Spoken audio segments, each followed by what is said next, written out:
হুদাল লিল মুত্তাকিন। এই কোরআন যারা পড়বে, কোরআন যারা ধরবে, কোরআনে কারীম যারা মানবে, চরিত্রহীন মানুষগুলি চরিত্রবান হয়ে যাবে, বদ্দিনগুলি দিনদার হয়ে যাবে, বেনামাজি কোরআনের দ্বারস্থ হলে নামাজি হয়ে যাবে, বেপর্দা মা কোরআন নিয়ে বসলে মা আস্তে আস্তে পর্দাওয়ালা হয়ে যাবে, সুদখোর কোরআন ধরছে সুদ মুক্ত জীবন লাভ করে যাবে, মাদক সেবীরা কোরআনের দ্বারস্থ হয়ে গেছে, মাদক সেবন বন্ধ করে আদর্শবান যুবক হয়ে যাবে। ঠিক কিনা? এটা আমার কথা নয়, আপনার কথা নয়, এটা সরাসরি আল্লাহ পাকের কথা। হুদাল লিল মুত্তাকিন। আল্লাহ পাক রব্বুল আলামিন কোরআনে কারীমকে দুনিয়াতে অবতীর্ণ করেছেন, নাজিল করেছেন কি জন্য? মানুষগুলিকে তাকওয়াওয়ালা বানানোর জন্য, পরহেজগার বানানোর জন্য, আল্লাহওয়ালা বানানোর জন্য। এই জন্য মুসলমান এই কোরআন যখন রমজান মাসে অবতীর্ণ করা হয়েছে, রমজানের মিশন আর কোরআনের মিশন একরকম। কোরআনের মিশন হলো হুদাল লিল মুত্তাকিন, মানুষগুলিকে তাকওয়াওয়ালা বানাবে, তাকওয়াওয়ালা বানাবে, নেককার দিনদার আল্লাহওয়ালা বানাবে। এইবার রমজানের রোজাকে ডাক দিয়ে জিজ্ঞাসা করেন, রোজা তুমি কেন দুনিয়াতে আসছো, তোমার উদ্দেশ্যটা কি?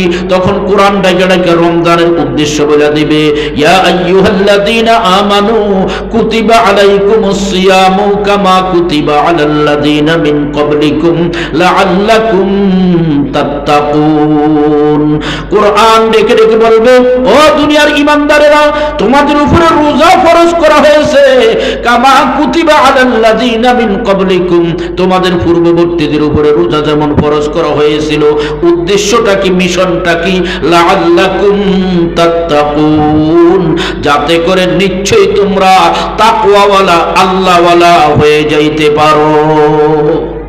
আলহামদুলিল্লাহ নাহমাদুহু ওয়া নাস্তাঈনুহু ওয়া নাস্তাগফিরুহু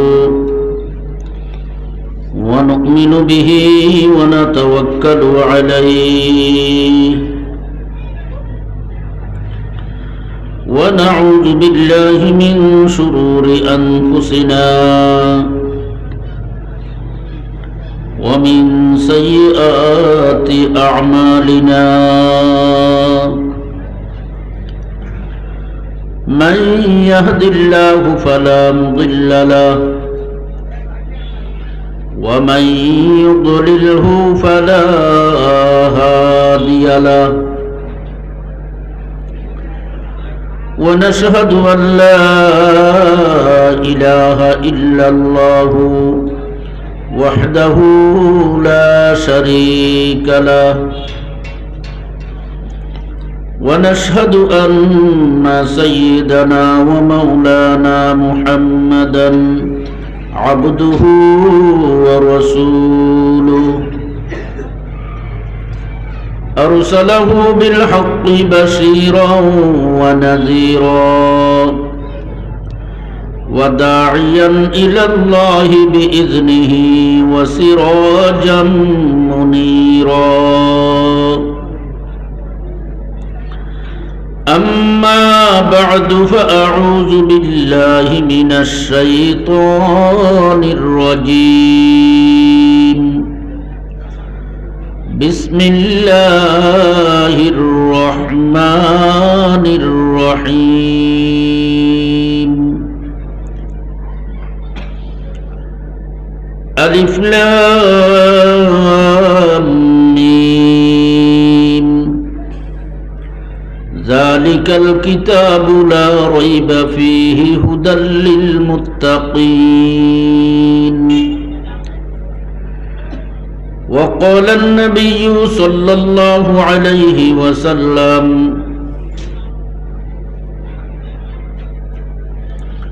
خيركم من تعلم القرآن وعلمه. وقال النبي صلى الله عليه وسلم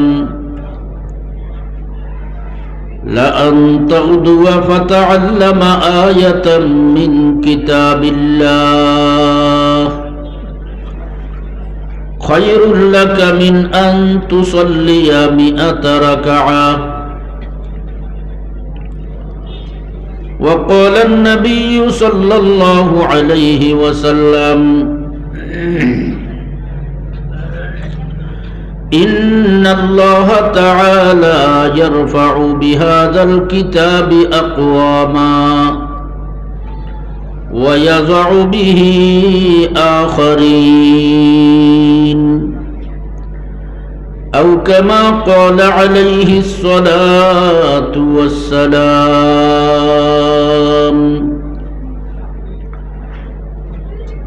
درود شريف পড়ি اللهم صل على محمد وعلى آل محمد كما صليت على إبراهيم وعلى آل إبراهيم إنك حميد مجيد اللهم بارك على محمد وعلى آل محمد كما باركت على إبراهيم وعلى آل إبراهيم إنك حميد مجيد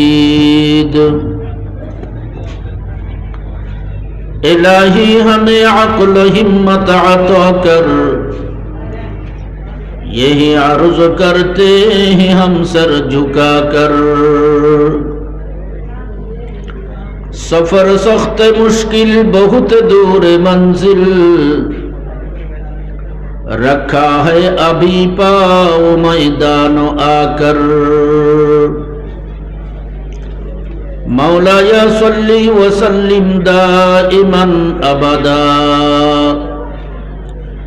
अला हबीबिका खैरिल खल्क़ि कुल्लिहिम। मुअज़्ज़ज़ मुहतरम, যাত্রাপুর হাজী কুরবান আলী দারুল উলুম ইসলামিয়া মাদ্রাসার উদ্যোগে আয়োজিত আজ 5 ফেব্রুয়ারি 2026 ইংরেজি রোজ বৃহস্পতিবারে অনুষ্ঠিত 31তম বার্ষিক ওয়াজ ও দোয়ার মাহফিলের সম্মানিত সভাপতি, উপস্থিত হযরত উলামায়ে কেরাম, মুরব্বিয়ানে ইজম, বেরাদরান ইসলাম, ফরদার আড়ালের ফরদানিশীন মা ও বোনেরা, আল্লাহ পাক রব্বুল আলামিনের দরবারে লাখো কোটি শুকর, যিনি মেহেরবানি করে দয়া করে আমাদের আজকের এই মুবারক মাহফিলে আসার বসার, আল্লাহ তাআলার দ্বীনের নিসবতে কিছু কথা বলার শোনার তৌফিক দান করেছেন। শুকরিয়া আদায় করি আলহামদুলিল্লাহ। সামনে রমজান মাস আমাদের একেবারেই কাছে, ঠিক না বে ঠিক? মুহতারাম দোস্ত হযরত মাওলানা মুফতি ইমরান হুসাইন দামাত বারাকাতুহুম রমজান সম্পর্কে অনেক গুরুত্বপূর্ণ আলোচনা পেশ করে গিয়েছেন। আমি ছোট্ট করে আলোচনার প্রসঙ্গে একটা প্রশ্নের জবাব হিসাবে বলতে চাই যে রমজান মাস এত দামি কেন? কিসের কারণে, কি কারণে রমজান মাস এত দামি হয়ে গেল? রোজা রাখছি, জীবনে সব গুনাহ মাফ হয়ে যায়। ইফতার করলাম, খানা খাইলাম, ইফতার করে সারা দিনের পিপাসা নিবারণ হলো, ক্ষুধার যন্ত্রণা দূর হলো, শারীরিক লাভ, পেটের লাভ। কিন্তু আল্লাহর রাসূল বলেন যে এই ইফতারের সময়ে আল্লাহ তাআলা এত বেশি গুনাহ মাফ করেন যে রোজাদার খুশি হয়ে যায়। জোরে বলেন না সুবহানাল্লাহ। একটা নফল কাজ করব, অন্য সময়ের এক একটা ফরজ কাজের সমান সওয়াব। এক একটা ফরজ কাজ করব, অন্য সময়ের 70টা ফরজ কাজের সমান সওয়াব। এত দামি কিসের কারণে? কেন এত দামি রমজান মাস? শুধু মাফ আর মাফ, মাফ আর মাফ। রোজা রাখছি গুনাহ মাফ, ইফতার করছি গুনাহ মাফ, তারাবির নামাজ আদায় করছি গুনাহ মাফ, দান সদকা করছি গুনাহ মাফ, শুধু মাফ আর মাফ। আবার আল্লাহ রসুল বলেন এত মাফের সুযোগ পাইয়াও যে মাপ লইতে পারে নাই।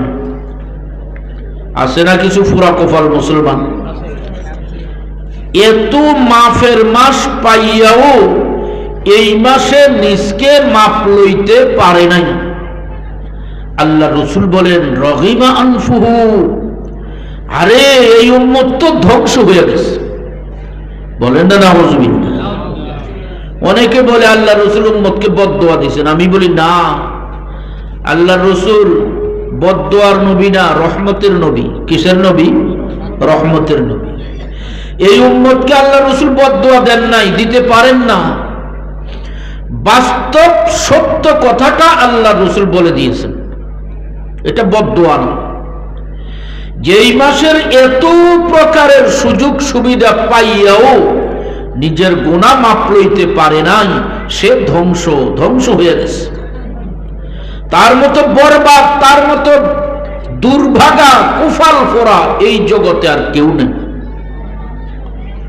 এত দামি মাস রমজান মাস, কার কারণে এত দামি হইল? এই প্রশ্নের জবাবটা সংক্ষেপে বলি। আল্লাহ পাক রব্বুল আলামিন কোরআনে কারীমের মধ্যে স্পষ্টভাবে বলে দিয়েছেন, শাহরু রমাদান আল্লাযী উনজিলা ফীহিল কুরআন। আল্লাহ তাআলা বলেন, দুনিয়ার বান্দা বান্দীরা শোনো, এই রমজান মাস, এই মাস এত দামি কেন, এত দামি কেন? তোমাদেরকে আগে রমজানের পরিচয় জানতে হবে। রমজান মাস কাকে বলে? আল্লাহ তাআলা বলেন রমজান মাস ওই মাসকে বলে যেই মাসের ভিতরে কোরআনে কারীম অবতীর্ণ হয়েছে। আওয়াজ দিয়ে বলেন সুবহানাল্লাহ। সবাই একটু জবান খুলতে হবে। আলহামদুলিল্লাহ, মোটামুটি মানুষ যা আছি একেবারে কম না। এখনো হাটে বাজারে যারা ঘোরাফেরা করতেছে তাদেরকে আমরা শোনায়া দিতে চাই, মাঠে আমরাও আসি। ঠিক না বে ঠিক? একটু আওয়াজ দিয়ে বলেন সুবহানাল্লাহ। আমরা আসি, অবশ্যই আসি। আলহামদুলিল্লাহ, আলহামদুলিল্লাহ। শাহরু রমাদান আল্লাযী উনজিলা ফীহিল কুরআন। রমজান মাস ওই মাসকে বলে যেই মাসের ভিতরে কোরআনে কারীম অবতীর্ণ করা হয়েছে। সুবহানাল্লাহ। পরিষ্কার কথা, রমজান এত দামি কেন? কোরআনের কারণে। ঠিক কিনা? কোরআনের কারণে রমজান এত দামি।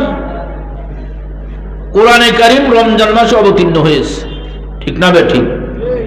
তবে কথা আছে, কোরআনে কারীম রমজানে অবতীর্ণ হয় নাই। কোরআনে কারীম লাগাতার 23 বছর সময়কালে অবতীর্ণ হয়েছে।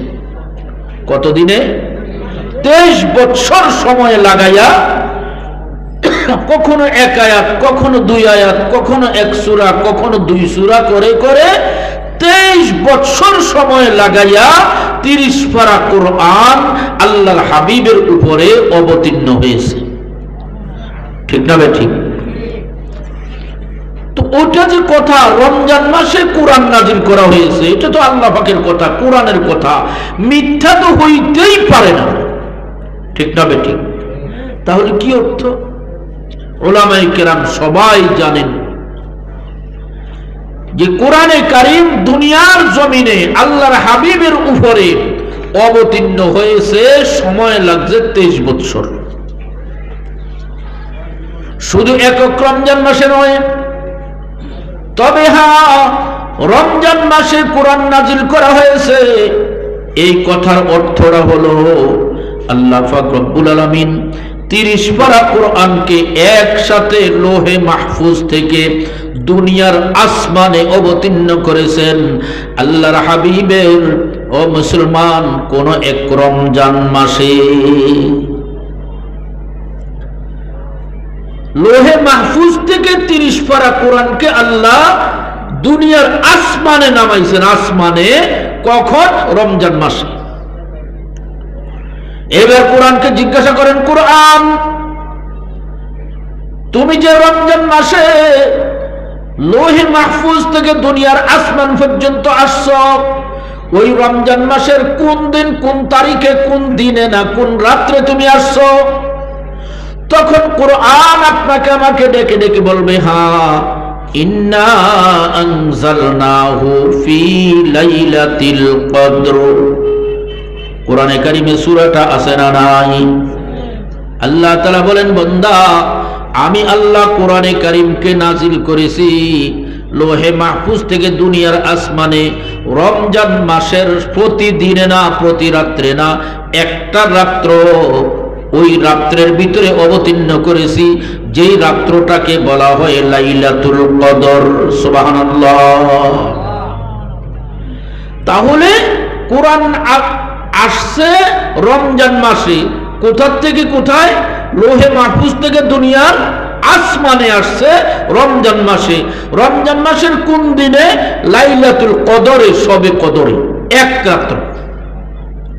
ঠিক না বে ঠিক? এইবার কোরআনকে ডাক দিয়ে জিজ্ঞাসা করেন, কোরআন তাহলে তোমার কাছে জানতে চাই, যেই লাইলাতুল কদরে তুমি কোরআন অবতীর্ণ হয়েছো, ওই লাইলাতুল কদরটার দাম কত? কোরআন আপনাকে আমাকে ডাইকে ডাইকে বলবে, হ্যাঁ হ্যাঁ, লাইলাতুল কদরি খায়রুম মিন আলফি শাহর। একটা লাইলাতুল কদর 1000 মাসের চেয়েও আরো বেশি দামি।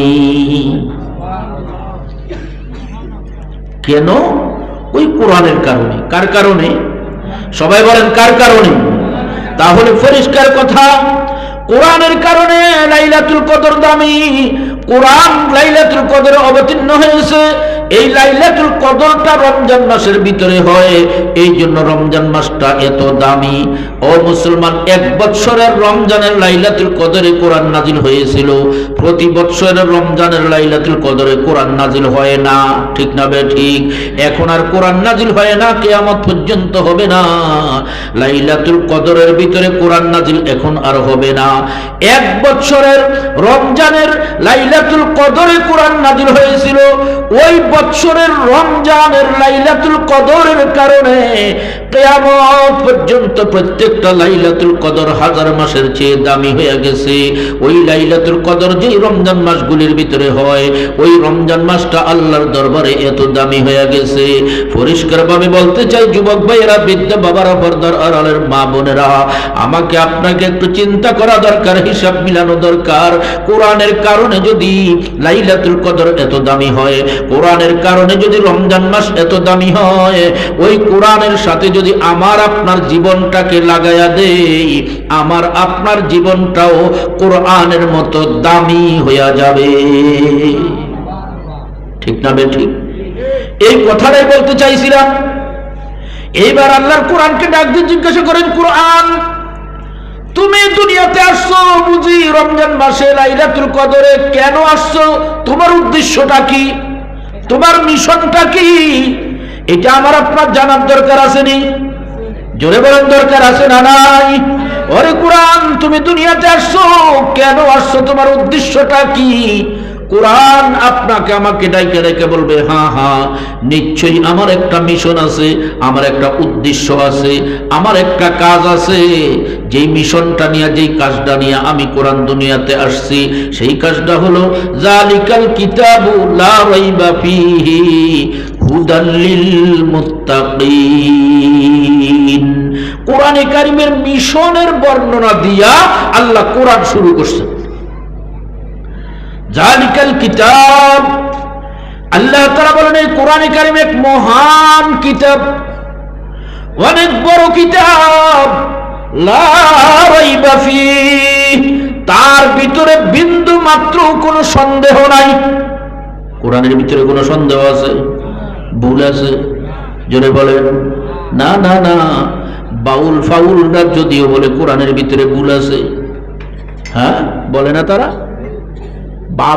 বাউল বলে, বাউল আবুল সরকার।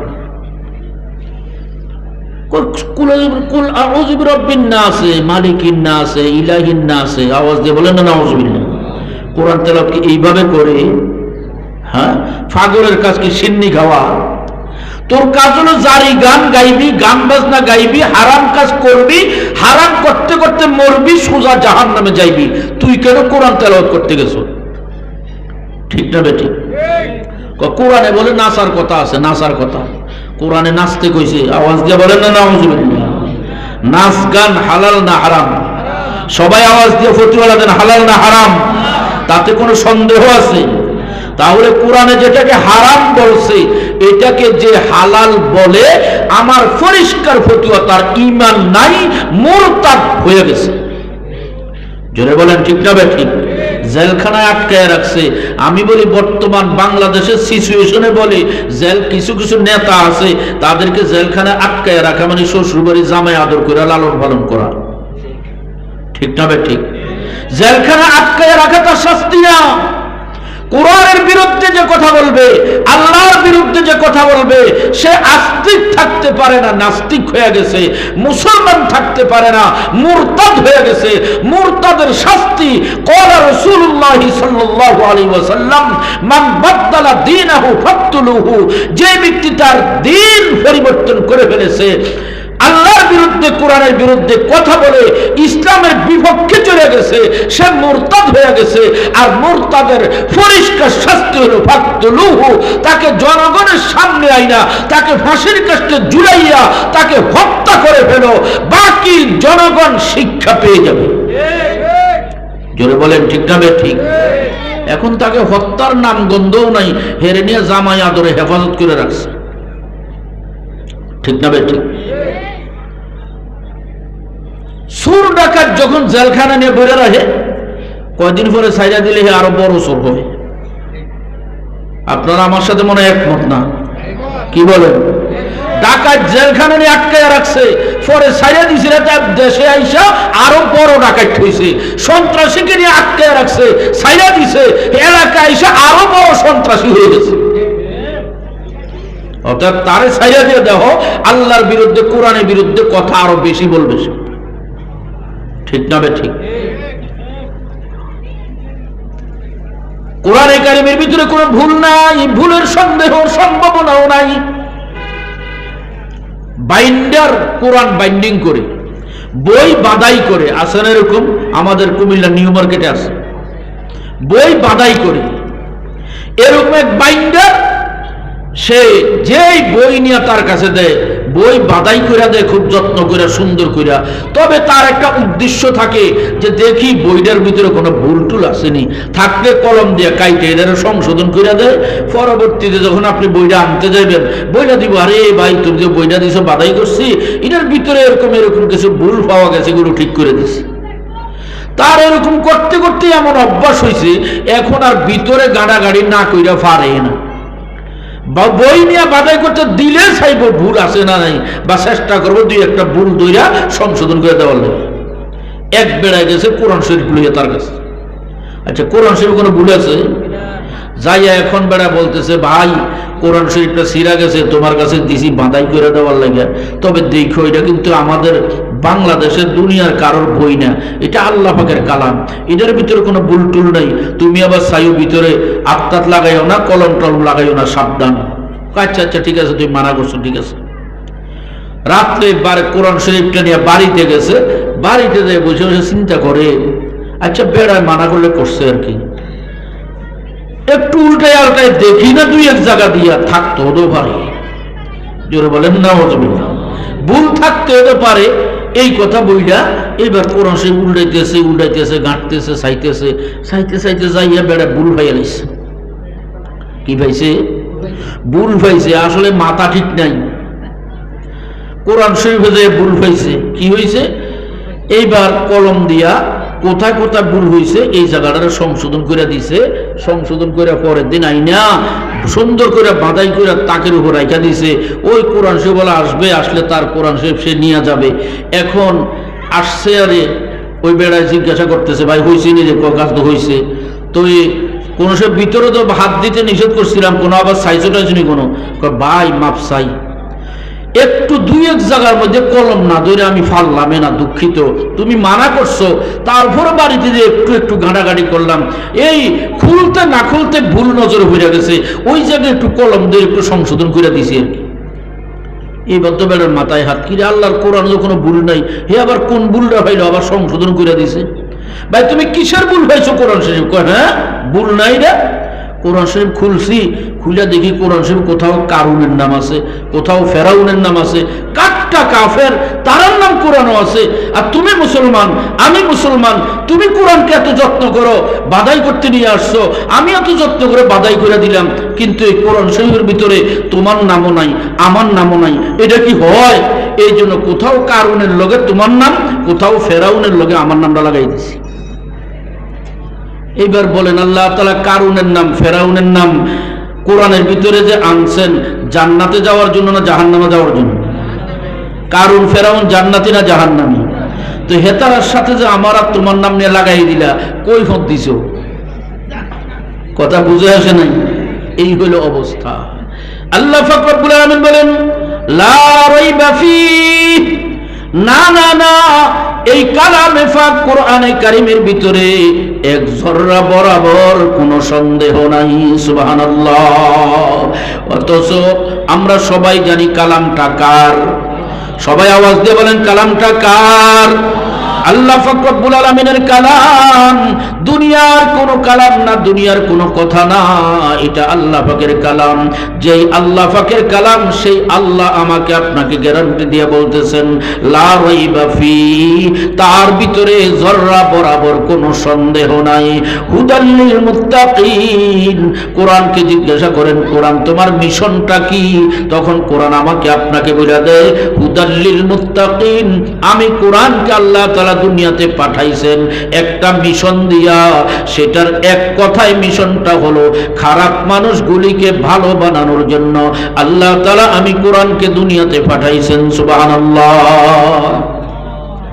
হুদাল লিল মুত্তাকিন, এই কোরআন যারা পড়বে, কোরআন যারা ধরবে, কোরআনে কারীম যারা মানবে, চরিত্রহীন মানুষগুলি চরিত্রবান হয়ে যাবে, বদ্দিনগুলি দিনদার হয়ে যাবে, বেনামাজি কোরআনের দ্বারস্থ হলে নামাজি হয়ে যাবে, বেফরদা মা কোরআন নিয়ে বসলে মা আস্তে আস্তে পর্দাওয়ালা হয়ে যাবে, সুদখোর কোরআন ধরছে সুদ মুক্ত জীবন লাভ করে যাবে, মাদক সেবীরা কোরআনের দ্বারস্থ হয়ে গেছে, মাদক সেবন বন্ধ করে আদর্শবান যুবক হয়ে যাবে।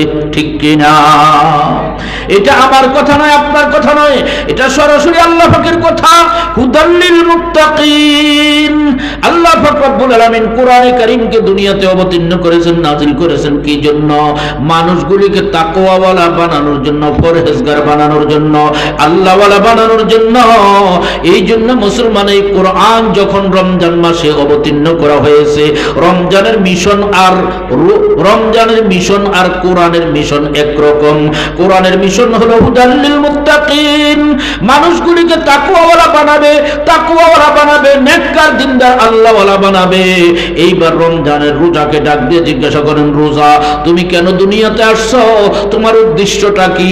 তখন কোরআন ডাকে ডাকে রমজানের উদ্দেশ্য বলে দিবে, ইয়া আইয়ুহাল্লাযীনা আমানু কুতিবা আলাইকুমুস সিয়ামু কামা কুতিবা আলাল্লাযীনা মিন ক্বাবলিকুম লাআল্লাকুম তাত্তাকুন। কোরআন ডেকে ডেকে বলবে, ও দুনিয়ার ঈমানদারেরা, তোমাদের উপরে রোজা ফরজ করা হয়েছে কামা কুতিবা আলাল্লাযীনা মিন ক্বাবলিকুম, তোমাদের পূর্ববর্তীদের উপরে রোজা যেমন ফরজ করা হয়েছিল। উদ্দেশ্যটা কি? মিশনটা কি? লাআল্লাকুম তাত্তাকুন, যাতে করে নিশ্চয়ই তোমরা তাকওয়াওয়ালা আল্লাহওয়ালা হয়ে যাইতে পারো। কোরআনের মিশন হুদাল লিল মুত্তাকিন, রোজার মিশন লাআল্লাকুম তাত্তাকুন।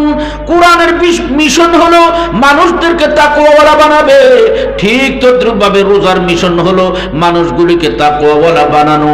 এই জন্য এই রমজানের কারণে রোজা দামি, এই কোরআনের কারণে রমজান দামি, কোরআনের কারণে সবে কদর দামি, কোরআনের কারণে ও মুসলমান যেই জায়গার সাথে কোরআনটা লাগবে সেই জায়গাটা দামি। মক্কা নগরীতে কোরআন অবতীর্ণ হয়েছে, মক্কা শরীফ দামি। মদিনা শরীফে কোরআন অবতীর্ণ হয়েছে, মদিনা শরীফ দামি। জিবরাইল আমিনের মাধ্যমে কোরআন আসছে, জিবরাইল আমিন সাইয়্যিদুল মালায়েকা, সমস্ত ফেরেশতাদের সর্দার হয়ে গেছেন। আল্লাহর হাবিবের উপরে কোরআন অবতীর্ণ হয়েছে, আল্লাহর হাবিব সাইয়্যিদুল আউয়ালিন ওয়াল আখিরিন, ইমামুল আম্বিয়া হয়ে গেছেন, সমস্ত নবী রাসূলদের সর্দার হয়ে গেছেন আল্লাহর হাবিব এই কোরআনে কারীমের কারণে। এই জন্য বলতেছিলাম মুসলমান, আল্লাহ পাক রব্বুল আলামিন এই কোরআন দুনিয়াতে অবতীর্ণ করেছেন কেন? আমাকে আপনাকে ভালো হওয়ার জন্য। কোরআনের কথা শুনবো, আমল করব, জিন্দেগিতে বাস্তবায়ন করব, একটা মানুষের জীবন পরিবর্তন হয়ে যাবে। ও মুসলমান, এই জন্য রমজান মাস সামনে আসতেছে, আমাদেরকে এক নম্বরে কর্মসূচি হাতে নিতে হবে, বেশি বেশি কোরআন তেলাওয়াত করব, ঠিক কিনা? রমজান মাসে যত বেশি কোরআন তেলাওয়াত করব তত বেশি আমার লাভ হবে, তাকওয়া লাভ হবে, আমি নেককার দিনদার হতে পারবো। কোরআন তেলাওয়াত বসে বসে করব আর আমি আল্লাহওয়ালা হয়ে যাব। ও মুসলমান, এই জন্য রমজান মাস আসলে বেশি বেশি কোরআন তেলাওয়াতে আমাকে বসতেই হবে, বসতেই হবে।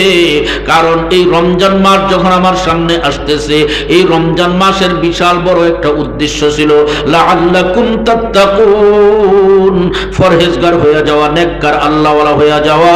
আর এই কোরআনে কারীমের মিশন হলো হুদাল্লিল মুত্তাকিন, মানুষকে তাকওয়াওয়ালা বানাবে, ফরহেজগার বানাবে, ভালো বানাবে, নেককার দিনদার আদর্শবান বানায়া তুলবে। কাফের মুশরিক পর্যন্ত যদি আল্লাহ পাকের কালামকে আঁকড়াইয়া ধরে, কাফের মুশরিকের ঈমান নসিব হয়ে যায়। জোরে বলেন না সুবহানাল্লাহ। আরেকজন ঈমানদার গুনাহগার, একজন ঈমানদার বেনামাজি, একজন ঈমানদার বেফরদায় চলে, একজন ঈমানদার সুদ খায়, ঘুষ খায়, একজন ঈমানদার মিথ্যা গীবত চুগলখড়ি করে। ওই ঈমানদার যখন কোরআনওয়ালা হবে, কোরআন তেলাওয়াত করবে, কোরআন মোতাবেক আমল করবে, আস্তে করে তার জবান থেকে মিথ্যা গীবত চুগলখড়ি বন্ধ হয়ে যাবে। আস্তে করে ওই মুমিন মুসলমান সুদ খাওয়া ছেড়ে দিবে। ওই মুমিন মুসলমান যদি কোরআনওয়ালা হয়, বেনামাজি হইলে আস্তে করে সে নামাজি হয়ে যাবে। একজন মা বোন যখন এরকম ভাবে বেফরদায় চলে, আল্লাহর কালামকে, কোরআনে কারীমকে যখন আঁকড়ায় ধরবে, ওই কোরআনওয়ালা মা ফরদাওয়ালা মা হয়ে যাবে, ঠিক কিনা? এই জন্য কোরআনে কারীমকে আল্লাহ তাআলা দুনিয়াতে নাজিল করেছেন, অবতীর্ণ করেছেন। কোথাও বলেছেন হুদাল্লিল মুত্তাকিন, কোথাও বলেছেন ওয়া নুনাজ্জিলু মিনাল কুরআনি মা হুয়া শিফাআ ওয়া রাহমাতুল লিল মুমিনিন। কোরআনে কারীম আমি আল্লাহ অবতীর্ণ করেছি একদিক থেকে বিভিন্ন রোগের ঔষধ বানাইয়া, আরেক দিক থেকে মুমিনদের জন্য ভিটামিন রহমত বানাইয়া। কোরআনে কারীম ঔষধ। কখনো বলেছেন হেদায়েতের বাণী, তাকওয়াওয়ালা হওয়ার একমাত্র রাস্তা কোরআনে কারীম। আবার কখনো বলেছেন মা হুয়া শিফা, কোরআনে কারীম হলো রোগ মুক্তি থেকে, রোগ থেকে মুক্তি লাভ করার জন্য ঔষধ। আল্লাহ তাআলা কোরআনকে দুনিয়াতে অবতীর্ণ করেছেন ঔষধ বানাইয়া। ও মুসলমান, একজন কাফের 100 বছরের কুফুরের রোগ, শিরিকের রোগ নিয়ে সে দুনিয়াতে চলতেছে। যখন ওই কাফের মুশরিক যখন কোরআনওয়ালা হয়ে যাবে, তখন এই কোরআনে কারীমকে আঁকড়াইয়া ধরার কারণে 1000 বছরের কুফুরি শিরিকের গুনাহ রোগ তার ভালো হইয়া সে কালিমাওয়ালা, ঈমানওয়ালা মুসলমান হইয়া যাবে। আবু বকর, ওমর, উসমান তারা এত দামি কেন? কিসের কারণে? আমি তো বলি একমাত্র কোরআনের কারণে। আবু জাহাল দামি হয় নাই, কোরআনকে ধরে নাই এই জন্য। আবু লাহাব দামি হইতে পারে নাই, কোরআনকে ধরে নাই এই জন্য। তার বিপরীতে আবু বকর, ওমর, ওসমান, আলী 1.5 লক্ষ সাহাবায়ে কেরাম, যাদের ব্যাপারে আল্লাহ তাআলা বলে দিয়েছেন রাদিয়াল্লাহু আনহুম ওয়া রাদু মারদুআন, আল্লাহ তাদের উপরে খুশি, তারাও আল্লাহর উপরে খুশি। দুই পক্ষ থেকে যখন সন্তুষ্ট হয়ে যায়, একজন আরেকজনের উপর রাজি খুশি হয়ে যায়, এই দুইজনের মাঝে যে সম্পর্ক হয়, এই সম্পর্ক কখনো বিচ্ছিন্ন হয় না। সাহাবায়ে কেরামের এমন সম্পর্ক আল্লাহ পাকের সাথে হয়ে গেছে। কিসের কারণে? আমি তো বলবো মুসলমান, একমাত্র কোরআনে কারীমের কারণে। আবু বকর সিদ্দিক এত দামি কোরআনের কারণে, ওমরে ফারুক এত দামি কোরআনের কারণে, উসমানে গনি এত দামি কোরআনে কারীমের কারণে। ও মুসলমান, এই জন্য আমাকে আপনাকে যখন আমরা কোরআন ওয়ালা হব, কোরআনকে আঁকড়াইয়া ধরবো, তখন আমাদের জীবনটা আস্তে আস্তে করে সংশোধন হয়ে যাবে। আজকা মাদক সেবী রয়ে গেছে, বেফরদা মা বেফরদা রয়ে গেছে, বেনামাজি রয়ে গেলাম। নাফরমানি যেটার সাথে আক্রান্ত, সেই নাফরমানির ভিতরে যেন আমি আস্তে আস্তে করে দুইবার থাকতে থাকতে দুনিয়ার থেকে চলে যাইতেছি। কারণটা কি? আমি ওই নাফরমানির রোগের থেকে সুস্থতা লাভ করার জন্য মাওলার কোরআনকে আঁকড়াইয়া ধরি না, কোরআনওয়ালা হই না, কোরআন তেলাওয়াত করি না, কোরআন মোতাবেক আমল করি না। এই জন্য যেই গুনায় আক্রান্ত, ওই গুনাহ আমাদের জীবনে থাইকাই যায়, ঠিক কিনা?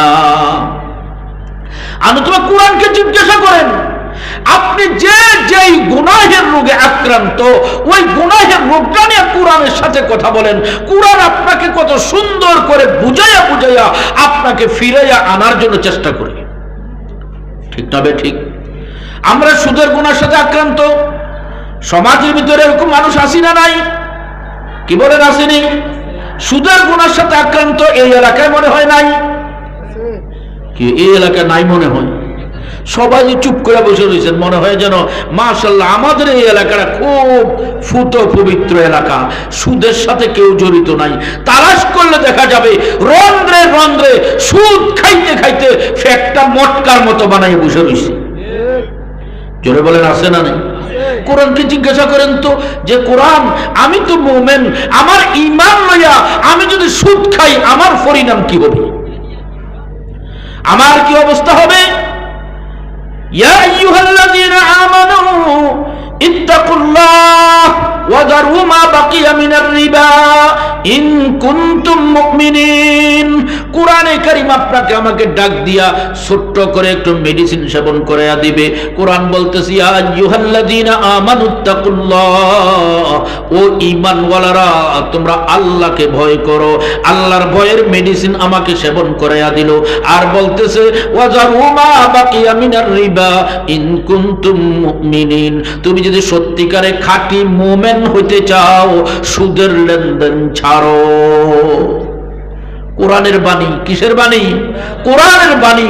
তুমি যদি তোমাকে খাঁটি মুমিন বলে দাবি করো, খাঁটি মুমিন বলে বিশ্বাস করো, খাঁটি মুমিন বলে তুমি হইতে চাও, তাহলে সুদের লেনদেন ছাড়ো।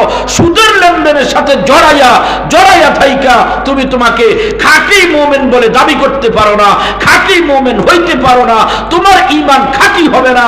যদি সুদের সাথে জড়িত থাইকা তুমি খাঁটি মুমিন বলে দাবি করো, বিশ্বাস করতে হবে তুমি তোমাকে ধোঁকা দিতেছ। জোরে বলেন, ঠিক না বে ঠিক? তুমি তোমার সাথে ফাঁকিবাজি করতেছ। কারণ আমি মিথ্যা হতে পারি, আল্লাহ পাকের কালাম কোরআন মিথ্যা হতে পারে না, ঠিক কিনা? ওই কোরআন বলতেছে, ওয়াজারু মা বাকিয়া মিনার রিবা, সুদের লেনদেন তোমরা ছেড়ে দাও, ইন কুনতুম মুমিনিন, যদি তোমরা আসলে মুমিন হতে চাও। আমরা আসলে মুমিন হতে চাই কি চাই না? জোরে বলেন, চাই কি চাই না? কারা কারা খাঁটি মুমিন হতে চায় হাত উঠাইয়া দেখাই। আল্লাহ আমাদেরকে কবুল করেন, বলি আমিন। তাহলে হাত নামান। আল্লাহ পাকের কথা আমাকে শুনতে হবে, কোরআনের পথে আমাকে আসতে হবে। কোরআন আমাকে স্পষ্টভাবে বলে দিয়েছে, তুমি যদি খাঁটি মুমিন হইতে চাও, সুদের লেনদেন ছাড়ো। যদি সুদের লেনদেন ছাড়তে না পারো, তোমাকে তুমি খাঁটি মুমিন বলে দাবি কইরা নিজকে নিজে ধোঁকা দিয়া কোনো লাভ হবে না, লাভ হবে না। অতএব তুমি সুদের লেনদেন ছাড়ো, তুমি একজন খাঁটি মুমিন হও। মুমিন হলো আল্লাহ পাকের বন্ধু। বন্ধুর সাথে কখনো যুদ্ধ জিহাদ করে না, ঠিক না বে ঠিক?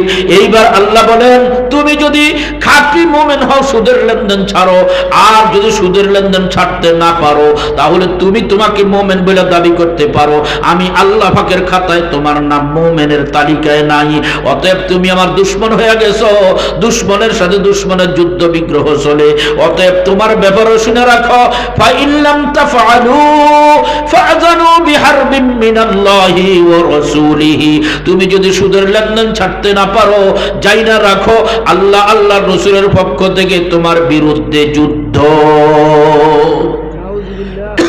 জোরে বলেন না নাউযুবিল্লাহ, নাউযুবিল্লাহ মুসলমান। তাহলে সুদের লেনদেন যদি ছাড়তে না পারি, আমি আমাকে মুমিন বলে দাবি করছি ঠিকই, আল্লাহ পাকের খাতায় আমার মুমিনের তালিকায় নাম নাই, যার কারণে আল্লাহ স্পষ্ট ঘোষণা দিয়ে দিয়েছেন যাও তুমি মুমিন না, তুমি সুদখোর, তোমার বিরুদ্ধে আমি আল্লাহর যুদ্ধ। জোরে বলেন না নাউযুবিল্লাহ। এবার আপনার কাছে আমার ছোট্ট একটা প্রশ্ন, সুখ শান্তি দেওয়ার মালিক কে? সবাই একটু আওয়াজ দিয়ে বলেন না কে? আল্লাহ। সুখ শান্তি দেওয়ার মালিক হলেন আল্লাহ। আপনি আর আমি সুদের সাথে জড়িত হইলেই যদি আল্লাহ তাআলা আমার আপনার সাথে যুদ্ধের ঘোষণা দিয়া দেন, আমি তো বলতে পারবো ওই সুদখোরকে শান্তি দেওয়ার ক্ষমতা দুনিয়ার কোনো বাবার নাই, ঠিক কিনা? এই জন্য আমি তো বলি সুদখোরের জীবনে শান্তি নাই, হারামের আরাম নাই, ঠিক না ঠিক? সুদখোরের জীবনে শান্তি নাই। ও মুসলমান, কেন নাই? আল্লাহ পাক রব্বুল আলামিন তো তার বিরুদ্ধে যুদ্ধ করতেছেন। আল্লাহ তাআলা শান্তিদাতা যিনি, তিনি যদি সুদখোরের বিরুদ্ধে যুদ্ধের ঘোষণা দেন তাহলে তাকে তো শান্তি দেওয়ার ক্ষমতা দুনিয়ার কোনো বাবার নাই। এই জন্য তালাশ করে দেখবেন, সামনাসামনি তর্কে জড়ায়েন না, দূরের থেকে একটু তামাশা দেখবেন। যদি আপনার জানা মতে চিহ্নিত সুদখোর সমাজে থাকে, দূরের থেকে বসে বসে তামাশা দেখবেন, তার ঘরে বাহিরে ভিতরে বাহিরে কোনো শান্তি নাই। সুদখোরের জীবনে কোনো শান্তি নাই, শান্তি নাই, তার মতো অশান্তির আগুনে আর কেউ নেই। একটা মাত্র ছেলে মাদকসেবী হয়ে গেছে, মেয়েটা আরেকজনের ছেলের সাথে আড্ডা মারে, ঘরে গেলে দেখা যায় বিবি জঙ্গলি বিবি হয়ে বসে রয়েছে, ঘরে ঢুকলেই তার সাথে ঝগড়াঝাটি, অশান্তি আর অশান্তি, ঘরের ভিতরে শান্তি নাই। ও মুসলমান, পরে বাইরে দোকানে চলে গেছে, দোকানে যায় বসছে, আরেকজনের সাথে সুদের লেনদেন করে রাখছে, টাকা উদ্ধার করতে পারে না, তাকে পাইছে, সেখানে ঝগড়া শুরু হয়ে গেছে, আছে না নাই? ঘরের ভিতরেও শান্তি নাই, বাহিরেও শান্তি নাই, আর কতক্ষণ পরে পরে কোপাল থাপড়ায়, আমার জীবনে কেন এত অশান্তি, জীবনে তো কারোর সাইন ফুসা মাইয়া খাই নাই। এরকম ইউসুফ আলাইহিস সালামের থেকে পবিত্র কিন্তু তলে তলে সুদখোর সমাজে আছে না না? ইউসুফ আলাইহিস সালাম তো নিজের ব্যাপারে বলেন না যে আমি পবিত্র, আমি ভালো। এখন আমরা কিন্তু বলি হ্যাঁ আমার মতো মানুষ এই এলাকা তার কেউ নাই, জীবনে কারোর ক্ষেতের কাছে আইলে ফাড়া দেই নাই, জীবনে কারোর সাইল পয়সা মাইয়া খাই নাই। এই কথাগুলি বলার মানুষ আছে না নাই? না, সাবধান সাবধান। ইউসুফ আলাইহিস সালামের মতো এত ফুত পবিত্র একজন নবী, তিনি বলছেন ওয়ামা উবাররিউ নাফসি, আরে আমার ভিতরে যে আমার মন নফস একটা দুশমন বসে রয়েছে, আমাকে খালি গুনার দিকে ঠেলতেছে, ধাক্কাইতেছে, অতএব এই নফস থেকে তো আমি ইউসুফ নিরাপদ না। ইউসুফ আলাইহিস সালামের মতো এত ফুতু পবিত্র নবী, তিনি যদি তার নফসকে এরকম ভয় করতে পারেন, আমি আর আপনি হাজারো গুনাহ করতে করতে আমলনামাটা অমাবস্যার অন্ধকারের মতো অন্ধকার হয়ে গেছে, ঠিক না ভাই ঠিক? আর দোকানে বসে বসে বলি আমার মতো ভালো মানুষ এই সমাজে আর কেউ নাই, কারোর ক্ষেতের কাছে আইলে পাও রাখি নাই, কারোর জীবনে সাই পয়সা মাইরা খাই নাই, তলে তলে সুদ খাইতে খাইতে পেটটা মটকার মতো বানাইয়া রাখছো। আমি বলবো বন্ধু, তুমি কারোর সাই পয়সা মাইরা খাও নাই, তোমার এই কথা আমিও মানি, সত্যিই বলছো, কারণ সাইল পয়সা তো তোমার কাছে পয়সায় না, সাইল পয়সা মাইয়া খাবা কি জন্য? তুমি তো সুদের মাধ্যমে হাজার হাজার লক্ষ লক্ষ টাকা পরের হক খাইতেছ, ঠিক কিনা? সাইল পয়সা খাইবা কি জন্য তুমি? এই জন্য সুদখোরের জীবনে শান্তি নাই, তার বিরুদ্ধে আল্লাহ পাক রব্বুল আলামিন যুদ্ধের ঘোষণা দিয়ে রাখছেন। ও মুসলমান, আমি তো বলি অন্য কথাগুলির দিকে আর যাব না, সুদের ব্যাপারে এই একটা কথা যদি একটু চিন্তা করি, অনুধাবন করি, আল্লাহ পাকের কোরআনের দ্বারস্থ হই, তাহলে তো মুসলমান আমার আপনার সুদ থেকে ফিরে আসা, সুদ মুক্তি, সুদের থেকে পাক পবিত্র হয়ে যাওয়ার জন্য আমাদের এই একটা আয়াতে কারিমা যথেষ্ট, ঠিক কিনা? একজন মা বোনকে ডাক দিয়ে বলেন, ও মা বোনেরা, যদি আল্লাহর কোরআনকে জিজ্ঞাসা করো, কোরআন আমি বেপরদায় চললে অসুবিধা কি, আমি রাস্তাঘাটে এরকম ভাবে স্বাধীনভাবে চললে অসুবিধা কি, এই ব্যাপারে তুমি কোরআনের কোন দিক নির্দেশনা আসেনি? তখন কোরআন শুধু দুইটা শব্দ দিয়ে মা বোনদেরকে সাবধান করে দেয়, ও মা বোনেরা, আমি কোরআনের কাছে আসো, আমি কোরআনকে খোলো, আমি কোরআনের ভিতরে দেখো, আমি কোরআন তোমাকে ডাক দিয়ে বলে দিলাম, ওয়াকরনা ফি বুয়ুতিকুন্না ওয়ালা তাবাররাজনা তাবাররুজাল জাহিলিয়াতিল উলা। আরেক জায়গায় বলেন, ইয়া আইয়ুহান নাবিয়্যু কুল লিআজওয়াজিকা ওয়া বানাতিকা ওয়া নিসাইল মুমিনিনা ইউদনিনা আলাইহিন্না মিন জালাবিবিহিন্না যালিকা আদনা আন ইউরাফনা ফালা ইউযাইন। কোরআনে কারীম একটা আয়াত দিয়ে মা বোনদেরকে সাবধান করে, মা বোনেরা, ওয়াকরনা ফি বুয়ুতিকুন্না, তোমরা তোমাদের ঘরের ভিতরে অবস্থান করো, ওয়ালা তাবাররাজনা তাবাররুজাল জাহিলিয়াতিল উলা, ওই প্রথম জাহিলিয়তের নির্লজ্জ যুগের মতো, ওই যুগের নির্লজ্জ নারীদের মতো তোমরা এরকম ভাবে নির্লজ্জ হইয়া, বেপরদা হইয়া রাস্তাঘাটে বাহির হইও না। কেমনে বাহির হইবা? কোরআনে কারীমের দ্বারস্থ হও। কোরআন তোমাকে স্পষ্টভাবে বলে দিবে, ইয়া আইয়ুহান নাবিয়্যু কুল লিআজওয়াজিকা ওয়া বানাতিকা ওয়া নিসাইল মুমিনিন। আল্লাহ পাক রব্বুল আলামিন কোরআনে কারীমের মাধ্যমে আল্লাহর হাবিবকে ডেকে বলতেছেন, হাবিব আমার, কুল লিআজওয়াজিকা, আপনি আপনার বিবিদেরকে বলেন, ওয়া বানাতিকা, দুই নম্বরে আপনার মেয়েদেরকে বলেন, তিন নম্বরে ওয়া নিসাইল মুমিনিন, তামাম দুনিয়ার মুমিন মুসলমানদের বিবিদেরকে বলেন। তিনজনের কথা আল্লাহ তাআলা উল্লেখ করেছেন। কয়জনের কথা? এক নম্বরে আল্লাহর হাবিবের বিবিরা, দুই নম্বরে আল্লাহর হাবিবের মেয়েরা, তিন নম্বরে হলো আমার আপনার সমস্ত মুসলমানদের মহিলাদেরকে। তাহলে আমাদের মা বোনদের নামও এই তালিকাতে আছে না নাই? জোরে বলেন, আছে না নাই? সিরিয়াল নম্বর কত? 3। সিরিয়াল নম্বর কত? 3। এক নম্বরে খেয়াল করবেন আল্লাহর কোরআন কিভাবে সাবধান করতেছেন। এক নম্বরে নবীদের বিবিদেরকে সাবধান করছেন, দুই নম্বরে নবীর মেয়েদেরকে সাবধান করেছেন, তিন নম্বরে আমাদের মা বোনদেরকে সাবধান করছেন। এখন আমাদের ঘরে ঘরে কিছু মা বোন আছে, তারা বলতেছে, হুজুর, মন ভালো থাকলে অসুবিধা নেই। আছে না নাই? তাদেরকে আমি বলি, ও মা, তোমার কথা আসছে সিরিয়াল নাম্বার 3-এ, তার আগে নবীর মেয়েদের কথা, তার আগে নবীর বিবিদের কথা। যদি পর্দার বিধানের সম্পর্ক যদি মনের সাথে থাকতো, মনের সাথেই হইতো যে মন ভালো থাকলে কোনো অসুবিধা নাই, এইটাই যদি থিওরি হইতো, তাহলে কি তুমি বলতে চাও আল্লাহ তাআলা তোমার কথা বলছে, হ্যাঁ, নবীদের বিবিদের কথা কেন বললো, নবীদের মেয়েদের কথা কেন বললো? তার মন মনে হয় ভালো ছিল না। আওয়াজ দিয়ে আগে বলেন নাউযুবিল্লাহ। আল্লাহর নবীর বিবিদের মন ভালো ছিল না খারাপ ছিল? আল্লাহ নবীর মেয়েদের মন ভালো ছিল না খারাপ ছিল? পরিষ্কার ভাবে বলতে চাই, ও আমার মুসলমান পর্দানশীল মা বোনেরা আমার, সাবধান সাবধান, বেপরদায় চলতেছো, কবিরা গুনাহ করতেছো, তাতে কোনো সন্দেহ নাই। কিন্তু আস্পর্ধা দেখাইয়া নবীর বিবিদের উপরে, নবীর মেয়েদের উপরে দোষ চেপে যাবে এমন কোন বক্তব্য মন্তব্য দিও না, ঠিক কিনা? তুমি যে বলছো মন ভালো থাকলে কোনো অসুবিধা নাই, তাহলে আল্লাহর কোরআন যখন নবীর বিবিদের কথা বলেছে, নবীর মেয়েদের কথা বলেছে, তোমার কথাই বোঝা যায় তাদের মন ভালো ছিল না। নাউযুবিল্লাহ, নাউযুবিল্লাহ।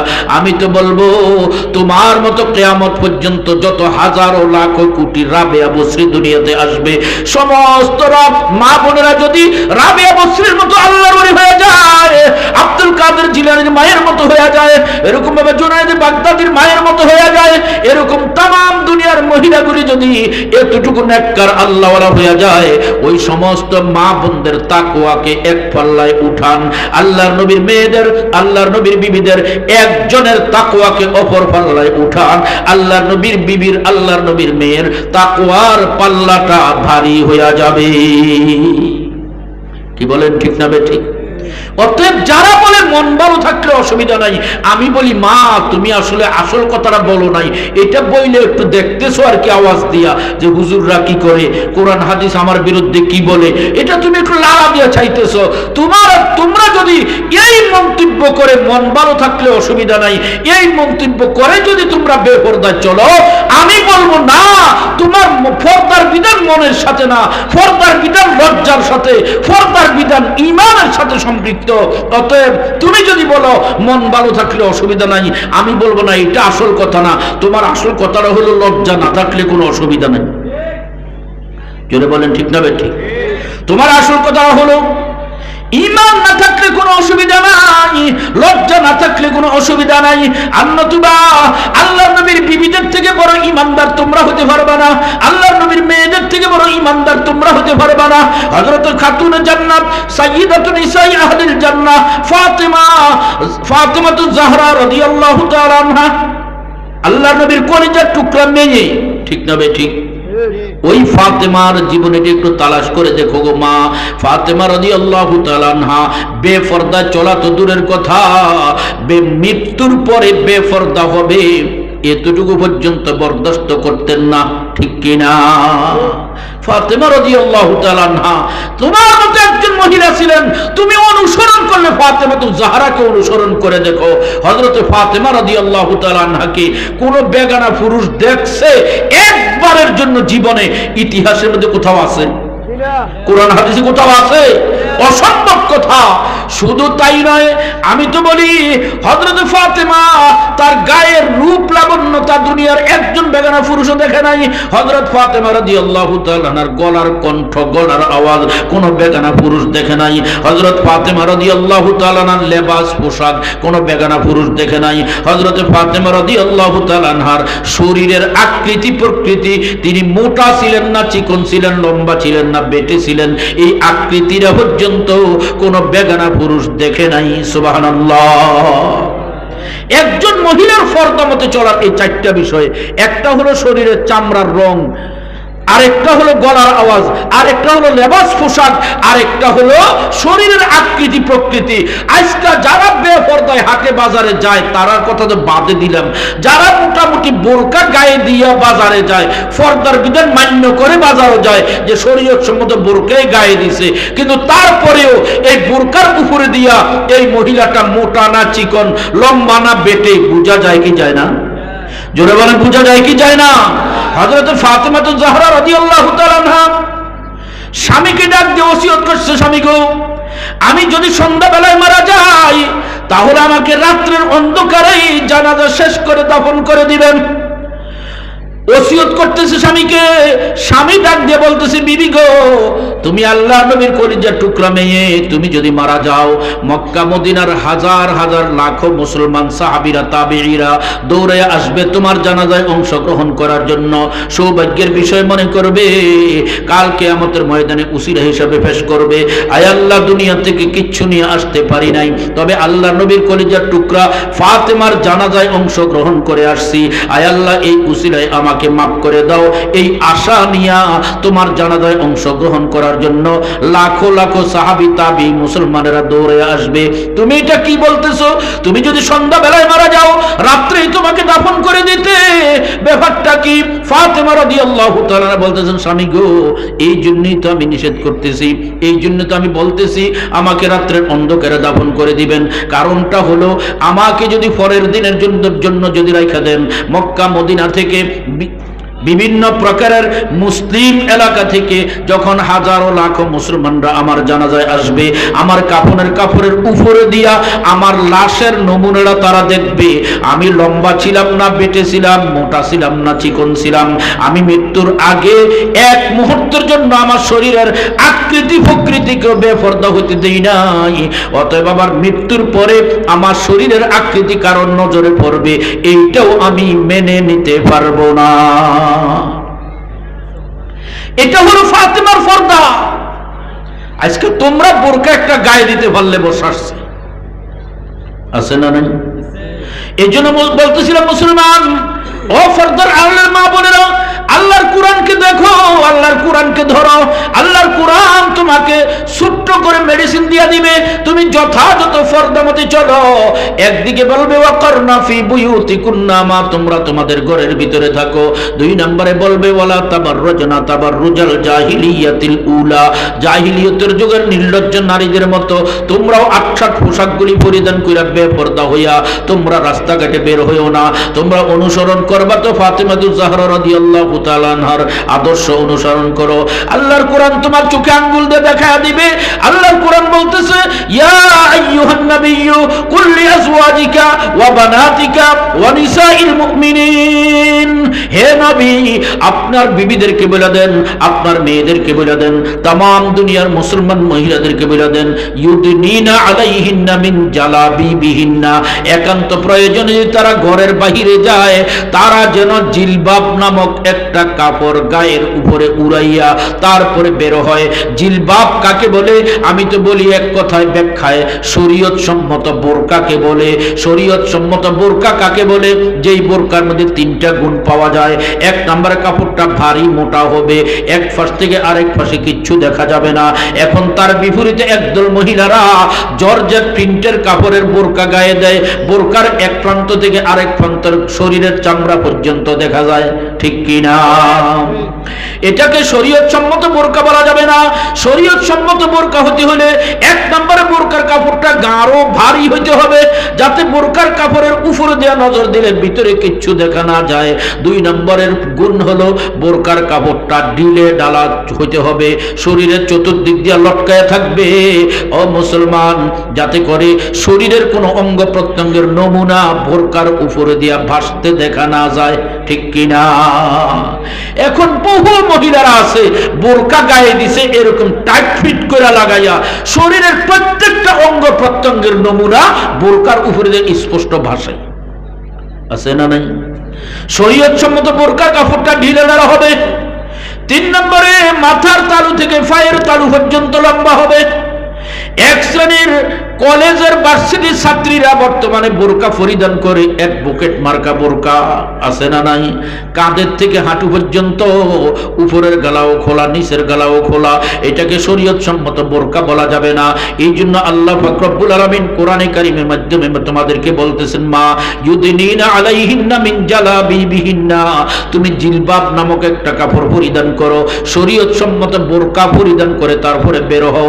জালিকা আদনা আন ইউরাফনা ফালা ইউযাইন। আল্লাহ পাক রব্বুল আলামিন কোরআন তোমাকে স্পষ্ট বলতেছে, কত সুন্দর করে বুঝাইতেছে মা তুমি যদি এরকম শরীয়ত সম্মত বোরকা গায়ে দিয়া যদি শরীয়ত সম্মত পর্দার বিধান মান্য করে রাস্তাঘাটে বের হও, তাহলে মনে রাখো দুইটা লাভ। এক নম্বরে আদনা আন ইউরাফনা, এক নম্বরে সর্বনিম্ন পরিচয় হলো অন্য কেউ তোমাকে দেখলেই মনে করবে তুমি একজন মুসলমান, ঠিক না? ঠিক। কোন হিন্দু কি বোরকা গায়ে দেয়? কেউ বোরকা গায়ে দেয়? তাহলে বোরকা গায়ে দিবা মা, শরীয়ত সম্মত বোরকা। কোরআন তোমার পরিচয় তুলে ধরছে জালিকা আদনা আন ইউরাফনা। এক নম্বরে এটা সবচেয়ে সহজ একটা পরিচয় হলো তুমি মুসলমান। তোমাকে চিনা যাবে তুমি একজন মুসলমান মা, তুমি একজন লজ্জাবতী মা, তুমি একজন হায়াওয়ালা মা, আল্লাহর হুকুমওয়ালা মা, কোরআনওয়ালা মা। এই পরিচয়টা এক নম্বরে তোমার বোঝা যাবে। দুই নম্বরে লাভ ফালা ইউযাইন, ফালা ইউযাইন। কোরআন বলতেছে মা তুমি যদি এরকম শরীয়ত সম্মত পর্দার বিধান মান্য করে তারপরে রাস্তাঘাটে বের হও, হাত মোজা পাও মোজা লাগাইয়া চেহারার মধ্যে নাকাবটা দিয়া তুমি যদি এরকম ভাবে ঢিলে ঢালা বোরকাটা গায়ে দিয়া নিচের দিকে তাকায়া তাকায়া রাস্তার এক পাশ দিয়ে চলে যাও, রাস্তার অপর পাশে বখাটে যুবক দাঁড়ায়া রয়েছে, তোমাকে দেখলেই ইফতিজিং করবে। কিন্তু আজকে তুমি যে বোরকা গায়ে দিয়া যেমনে শরীয়ত সম্মত কোরআনের বিধান মান্য করে তুমি রাস্তা দিয়ে চলতেছো, অপর প্রান্ত থেকে যুবক তোমাকে তাকায়া তাকায়া আমতা আমতা করবে, কিচ্ছু বোঝা যায় না উপরে দিয়া এই বোরকার ভিতরে কি 20 বছরের যুবতী না 50 বছরের বিদ্যা, উপরের থেকে বাহিরের থেকে কিছুই বোঝা যায় না, ঠিক কিনা? ইফতিজিং করব কি করব না? ওই যুবক দাঁড়ায় দাঁড়ায় আমতা আমতা করবে, আর এদিক দিয়ে ওই লজ্জাবতী শরীয়ত সম্মত কোরআন সম্মত ফরদার বিধান মান্য করে মা নিচের দিকে তাকায় তাকায় রাস্তা পার হইয়া চলে গেছে।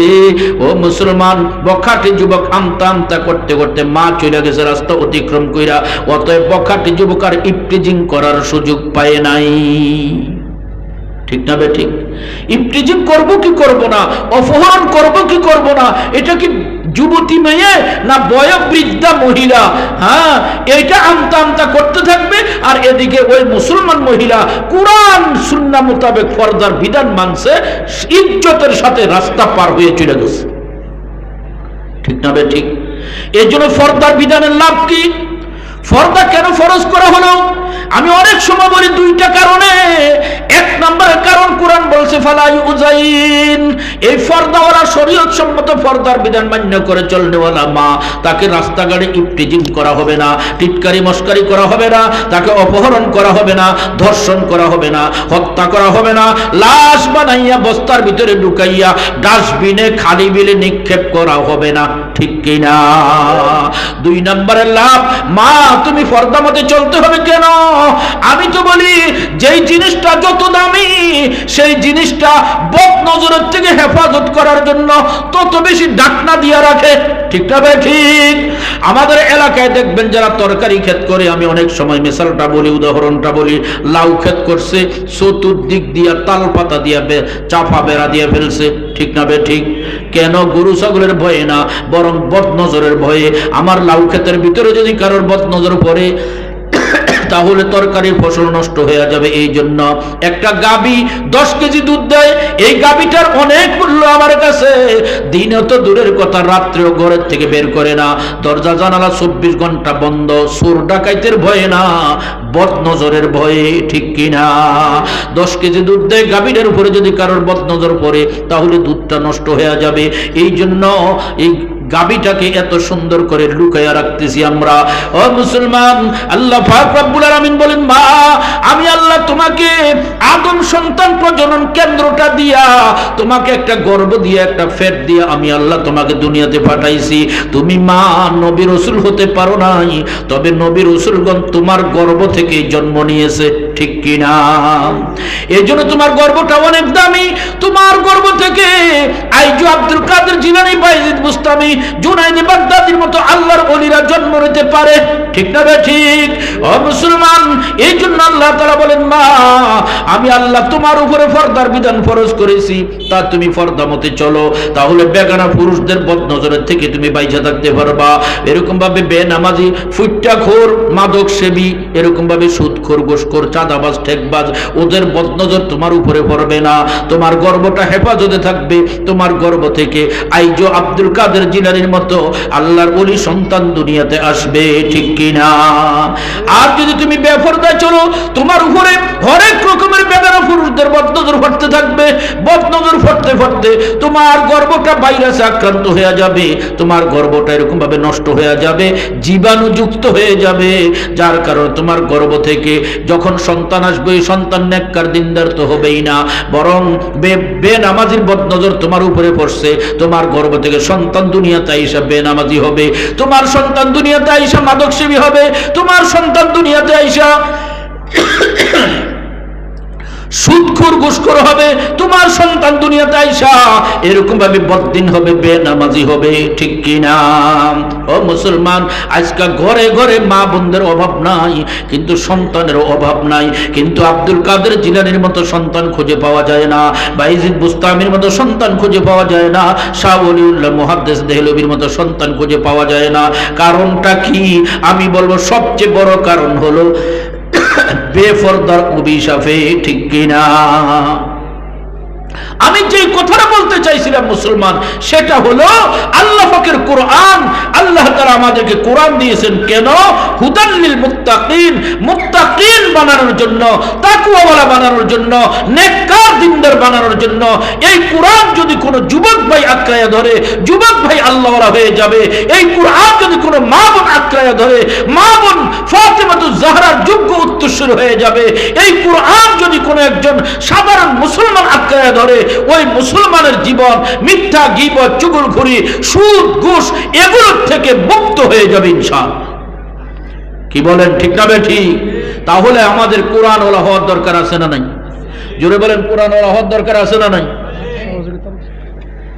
এই কোরআনওয়ালা হওয়া ছাড়া আমাদের জীবনে কোনো দাম নাই, কোনো মান নাই। আমি তো প্রায় সময় বলি আমরা সবাই ঈমানওয়ালা এখানে, ঠিক না ঠিক? এখানে যারা আছে সবাই ঈমানওয়ালা, কিন্তু দুঃখজনক কথা হলো ঈমানওয়ালা হতে পারছি, সবাই কোরআনওয়ালা হতে পারি নাই, ঠিক না ঠিক? কোরআনওয়ালা হতে পারি নাই। যদি ঈমানওয়ালা হওয়ার পাশাপাশি আমি আর আপনি কোরআনওয়ালা হতে পারতাম, আমাদের জিন্দেগি অনেক দামি হইতো। দুনিয়া তো দামি, আখিরাত তো দামি। আজকে আমি ঈমানওয়ালা হইছি, কোরআনওয়ালা হতে পারি নাই। এই জন্য আজকে রাস্তা রাস্তা আমার দুর্গতি, বিভিন্ন প্রকারের বদদিনী গুমরাহিতে আমি নিমজ্জিত হয়ে যাইতেছি। কেন? ওই কোরআন থেকে ঔষধ গ্রহণ করি না, কোরআনের ঔষধ সেবন করি না। এই জন্য আমি ঈমানওয়ালা হইছি, কোরআনওয়ালা হই নাই। এই জন্যই আমি এই ধরনের গুমরাহি বদদিনীতে নিমজ্জিত হয়ে যেতেছি। জোরে বলেন, ঠিক না ঠিক? তাহলে কোরআনওয়ালা হওয়ার দরকার আছে না নাই? জোরে বলেন, দরকার আছে না নাই? রাস্তা চারটা আল্লাহ রাসূল বলেছেন। এক নম্বরে কুন আলেমান, দুই নম্বরে আও মুতাআল্লিমান, তিন নম্বরে আও মুঈনান, চার নম্বরে আও মুহিব্বান। এক নম্বরে আল্লাহ রাসূল বলেন তুমি কোরআনওয়ালা হতে চাও, কোরআনের আলেম হও। দুনিয়ার জমিনের মধ্যে সবচেয়ে দামি কোরআনের আলেম যারা, কোরআনের ইলমওয়ালা যারা। এই জন্য আল্লাহ নবী বলেন তুমি কোরআনের আলেম হও। যদি কোরআনের আলেম হতে পারো নাই, দুই নম্বরের অপশন আও মুতাআল্লিমান, তুমি কোরআনের ছাত্র হও। কোরআনের ছাত্র হতে পারো নাই, তিন নম্বরের অপশন আও মুঈনান, অন্তত তুমি কোরআনে কারীমকে সাহায্যকারী হও। কোরআনে কারীমের সাহায্যকারী হও। যেখানে কোরআনের মাদ্রাসা আছে, যেখানে কোরআনের ছাত্র আছে, যেখানে কোরআনের তালিম হয়, তুমি সেখানে দৌড়ে যাও। যাই তোমার যতটুকু সাধ্য আছে ততটুকু সাধ্য দিয়া তুমি কোরআনকে সাহায্য করো, কোরআনের মাদ্রাসাকে সাহায্য করো, কোরআনের ছাত্রকে সাহায্য করো। তাহলে আও মুঈনান, তিন নম্বরের কাতারে তোমার নাম আসবে যে তুমি কোরআনকে সাহায্যকারী হয়েছো। তাও যদি না পারি, আমার মনের কৃপণতা না, আমার অক্ষমতার কারণে আমি কোরআনে কারিমে সাহায্য করতে পারি নাই, এইবার আল্লাহ রাসূল বলেন তুমি তারপরেও নৈরাশ হইও না। আও মুহিব্বান, ফার্স্ট 4 নম্বরে তুমি কোরআনে কারিমকে মহব্বতকারী হও, মহব্বতকারী হও। তাহলে কোরআনওয়ালা হওয়ার জন্য কোরআনের আলেম হওয়া, কোরআনের ছাত্র হওয়া, সাহায্যকারী হওয়া, মহব্বতকারী হওয়া, 4 প্রকারের আমার সামর্থ্য যে স্তরে থাকার আছে, সামর্থ্য থাকলে যে স্তরে থাকার সামর্থ্য আছে ওই স্তরেই আমার নামটা আমি উঠাইতে হবে। কি বলেন, ঠিক না ঠিক? তাহলে ইনশাআল্লাহ আমরা সবাই কোরআনওয়ালা হব। সবাই বলেন আমরা কোরআনওয়ালা হব। রমজান দামি কোরআনের কারণে, আর মুসলমান মক্কা মদিনা দামি কোরআনের কারণে। আমি আর আপনি ঈমানওয়ালা, আমরাও দামি হব যদি হইতে পারি আমরা কোরআনওয়ালা। জোরে বলেন ঠিক কিনা? অতএব কোরআনের আলেম হব, ছাত্র হব, কোরআনকে সাহায্যকারী হব। এই যাত্রাপুর মাদ্রাসা আজকে বহু বছর, বহু পুরাতন প্রতিষ্ঠান, 31তম বার্ষিক ওয়াজ মাহফিল আজকে হইতেছে।